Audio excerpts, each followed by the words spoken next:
And I remember when I was a kid, the Victory Highway was US 24.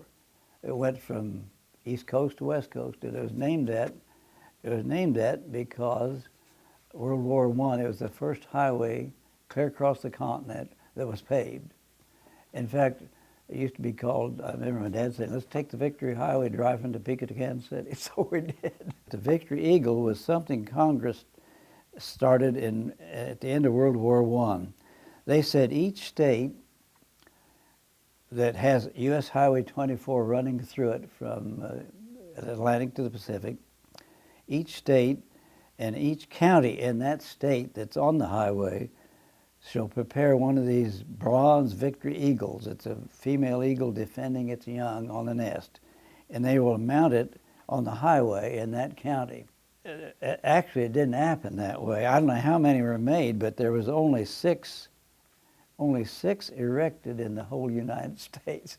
One of them was in Kansas. One of them was in Douglas County, out here north of town by the TP Junction. It was erected there after World War I.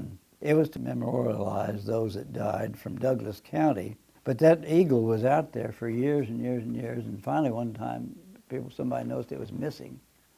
And they found it later years in a ditch someplace that somebody had stolen, didn't know what to do with it, and dumped it. So they brought it into the campus and put it on a new pedestal in front of Dyke Hall. And it was there for quite a few years. And then people got to realizing, well, it was a memorial to World War I. And it looks nice in front of Dyke, but it probably ought to be on Memorial Drive. So they initiated a fund drive and built a beautiful pedestal for it and mounted it down there at the east end of Memorial Drive. At the same time, we rededicated Memorial Drive because it was built in the 50s, just a two-lane road with no parking or landscaping or sidewalks or lighting or anything.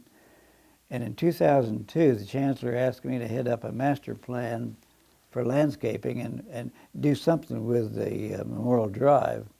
And endowment funded it. They funded about $4 million, I think. But it was so big they had to do it in phases. And the phases took all the parking off of the north side so you could see the stadium and you could see Potter's Lake and Marvin Grove and Campanile as you drove by.